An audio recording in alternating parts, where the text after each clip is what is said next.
Welcome back to Byte, Business Intelligence for Trade Enforcement. In this video, we will be exploring our Byte data modules, which consist of the watch list, byte list, trade protection, and cyber modules. The modules can be easily found in the Datasets tab of the Resources section on the home screen of the Byte app. Each module contains a portion of the data that makes up the screening tool. The watchlist module has thousands of sanctioned entities from hundreds of global watch lists consolidated in one place for ease of reference. We brought these lists into one platform to streamline your due diligence efforts. Instead of searching for multiple places, this can be your one-stop shop for searching official watch lists. The byte list module includes additional lists of high-risk entities, not necessarily sanctioned by an official government agency. The byte list is a meticulously curated collection of transshipment entities across multiple domains, including strategic trade control and ESG forced labor.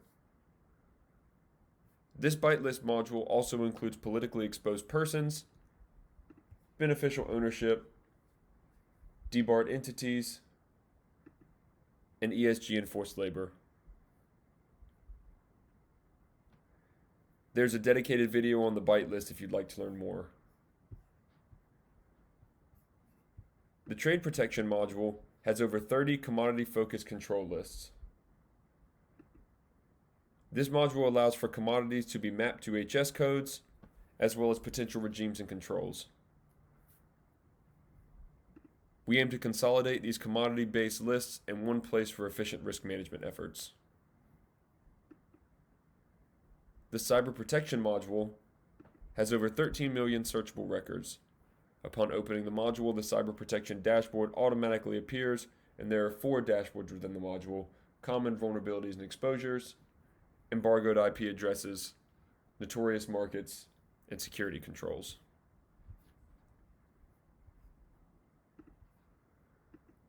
Each module includes an easy-to-use search bar, while the first 3 modules, watch list, byte list, and trade protection, also include a comprehensive filter system. Within the watch list and byte list, these filters help you to narrow down the country, agency, or list name that is associated with your entity. The trade protection filters allow you to specify and map the HS code chapter sections that is linked to the commodity, as well as the country, agency, or regime control list that is associated with it. Each module allows you to view the entire record, as well as export the data that you have filtered for. This has been a guide to the byte data modules. If you run into any issues or have any questions, please don't hesitate to reach out to us at byte@newborders.com. Thank you and happy trading.